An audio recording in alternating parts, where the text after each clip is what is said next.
there, empowered peeps. I'm Ryan to the rescue. And today we're going to be talking about the circular saw. Now, I'm going to be using Ryobi brand, but if you have a different one, that's perfectly fine because much of the information that we'll be going over about circular saws apply to most any brand. But if you want to learn specifically about setup and features of this saw, then take a look at this little short video that I created to go over just the features and functions of this particular saw. So let's talk about circular saws in general. First of all, I already have the battery off of this one, so if I'm waving it around, don't worry, it's perfectly safe because there's no power whatsoever. So some circular saws are corded, so you'd have to watch out for the cord. This one is cordless, battery operated, which I really love. So let's talk about what's so special about circular saws. Their specialty is that they are so portable. You can take them around to whatever work site you're working on and whatever project you're working on, and you can just take it outside to the front yard or the backyard or out by the shed or whatever you happen to be doing. And the portability is the very best feature, I think. Because if you were going to use a table saw or a miter saw, you would have, the big stand to put it on, and it's just a much bigger setup process. Although those are fantastic saws, and I do have a video on the table saw if you want to take a look at that one, and I will be making a video on the miter saw at some point. But back to the circular saw. Now, it has a big, wide blade, so that means it only cuts straight lines. So it can cut straight or diagonal or even a beveled cut, but it's always going to be in a straight plane. Now, if perchance you're wanting to saw something that has a curved edge or a round circle or something like that, then you'd need a jigsaw for that because it has a really small blade and thus allowing it to make curves or circles. But if you're planning on cutting a straight line and you'd like your saw to be portable, the circular saw is the right choice for you. In this video, I'm going to be sharing with you lots of safety tips and some techniques on how to make a really good cut. And I'm going to show you a variety of different surfaces that you can cut on, but I'm going to save my favorite for the last, and it is the ultimate cutting surface for circular saws. I think once you use this surface, you'll never go back to any other option. So stay tuned for that. So some tools that you may want to gather in order to get a really nice cut are some clamps and a speed square, which is a triangle, a tape measure and a pencil, and you may want a framing square or a metal ruler. The circular saw is an amazing tool, but it's also very dangerous. It's sharp, it's fast, and it's very powerful. So let me share with you 5 super important safety tips when using this saw. 1. When you're carrying around your circular saw, make a habit of carrying it by the handle and not keeping your finger on the trigger. So with the Ryobi one, it actually has 2 different buttons that you have to push in order to turn it on. First, the safety switch with your thumb, and then you have to pull the trigger too. But I don't have the battery on, so it didn't turn on. But some circular saws don't have 2 buttons that you have to push. It's just the one trigger. So it's a really good idea to get in the habit of just putting your hand around the handle and not keeping your finger on the trigger as you're carrying it around. 2. If you're making any adjustments to the saw whatsoever, be sure to take the battery out, or if it's a corded one, unplug it. 3. Never have any part of your body in the cut path of the blade, not in the front and not even in the back. And if you're holding onto the board while you're cutting, make sure your fingers don't curl underneath and then get in the cut path as well. And you may be thinking, yeah, I'll watch out for my fingers, but you have to remember to watch out for your knee and your body as well. Because if kickback occurs, the saw is going to come back at you. So you want to have your body to the left out of the line of fire. 4, make sure you have hair and jewelry and loose clothing all tightened up and pulled back so that nothing falls into the blade or gets sucked in. And the saw is pretty loud, so you might want hearing protection, and you may consider wearing a mask if you're sensitive to sawdust, but for sure, don't skip the protective eyewear. And 5, try to do your very best to prevent binding of the blade. And that means that the blade gets wedged between the two pieces of wood, which can happen if you're turning while you are cutting, because the circular saw is not made to turn. So if you even try to turn a little bit of a corner, it's going to wedge that blade solid between those two pieces of wood, and it will kick back at you.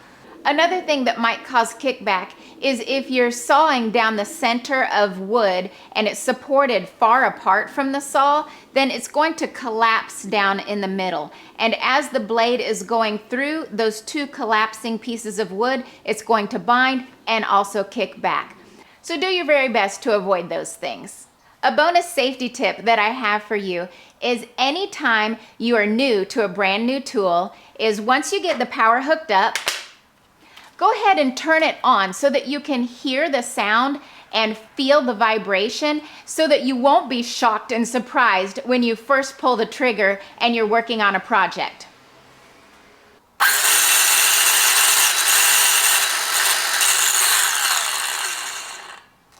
It's not too scary, right? When you use it properly. So we've talked a lot about safety, but I also want to remind you to look at your owner's manual so that you can follow the safety and the warnings for your particular tool. Now let's get to technique. All right, now before we get cutting, we need to adjust the saw blade or the base plate so that the saw only comes down past the piece of wood about 1/4 of an inch, or even less is okay. But it does need to pass all the way through the wood. So take into account the wood that you're going to use, put it up next to the blade, and make sure that the blade passes through the wood and has a little bit left over. Now I'm going to get everything set up and show you the first cut on a workbench. If you have space on a workbench or a table, that's a really good option. You'll want to clamp your wood down into place to keep it nice and secure. I want to cut 4 inches off of here, and then I'll use my speed square to mark this line nice and straight. A sharp pencil is best to make a nice crisp line. Okay, an important thing to know is the kerf. The kerf is the amount of space that the blade takes up, which is 1/8 of an inch. So I'm going to have my blade pass on the right side of my pencil line, which means this is my throwaway piece of wood, and this is my piece of wood that I want the precise measurement.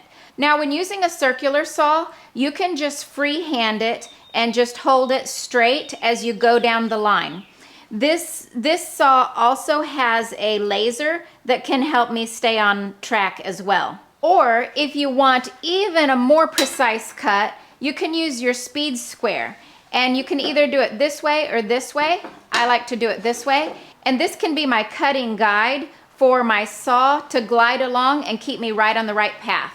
So what I'm going to do is visually look at the blade and the line. So I have the blade lined up on and to the right of the pencil line, and then you never start the blade touching the wood. So right now it's touching the wood because I wanted to make sure it's in the right place.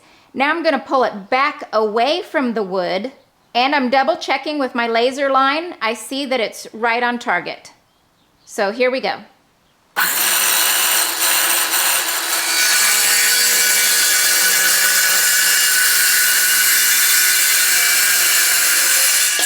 And that was literally perfect. You can barely see a tiny bit of the pencil line here, which means all of the kerf was on the waste piece of wood. One thing to keep in mind is the blade, as it spins, it comes upward. It cuts on the up stroke. So since it does that, it kicks the wood up on this side. So this side gets a little bit frayed, as you can see. So whenever possible, you're going to want the front side of your project down. That way you get the really nice crisp line on the front side of your project. When you're about to make a cut, you want to make sure the base of your saw is completely level. You don't want to approach the wood with a slant up or a slant down.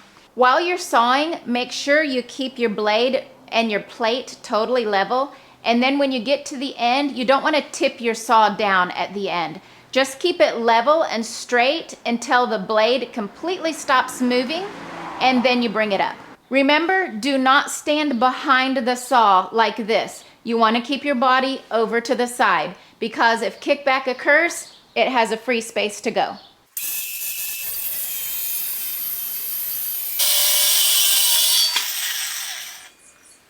I hope you're finding this content helpful. If so, I would love it if you would click like and subscribe. And if you hit the notification bell, you won't miss any of the helpful how-to videos that I put out every single week. And I really appreciate your support.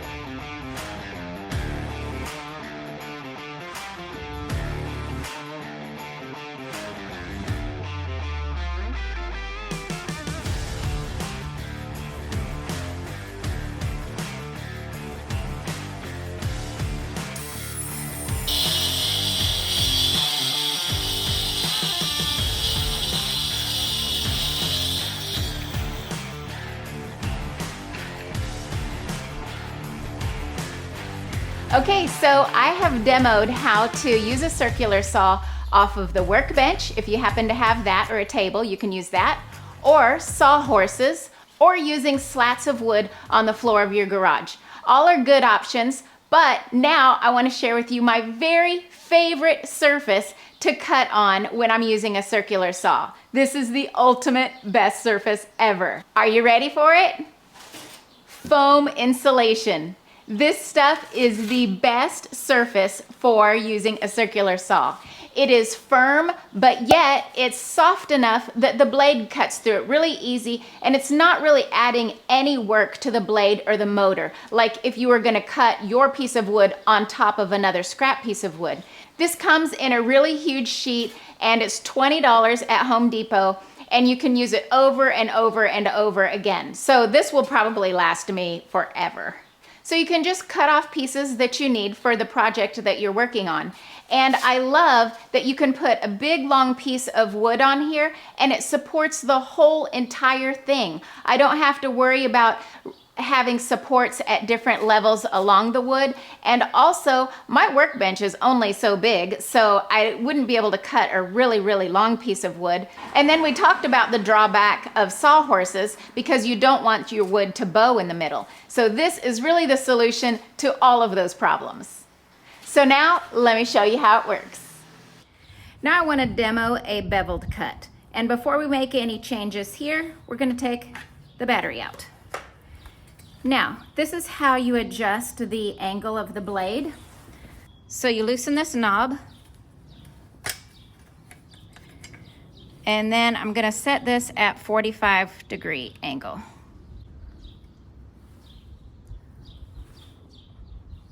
Like that. Now, since it's at an angle, the blade doesn't come down as far. So we're going to have to adjust the depth of the blade as well. So we go back to this depth adjustment knob and bring up the base plate a little bit. This is the thickness of the wood I'm going to cut. Yep. That'll make it through. So tighten that back up, pop the battery on, and let's do that bevel cut.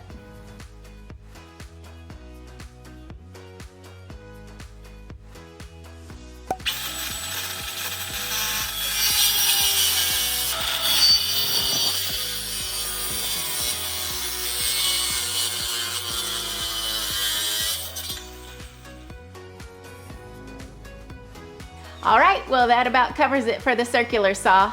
I hope that you really enjoyed this video and that you learned a lot and that you now feel confident to grab a circular saw and tackle your next project. By the way, put in the comments, what is your project? Because I would love to hear what you're working on. And I covered lots of tips and tricks and safety today, but if there are any that I didn't cover that you like to use, then please put them down in the comments because I'd love to hear them. So now, let's all grab our circular saws and get busy on our projects. we can do it.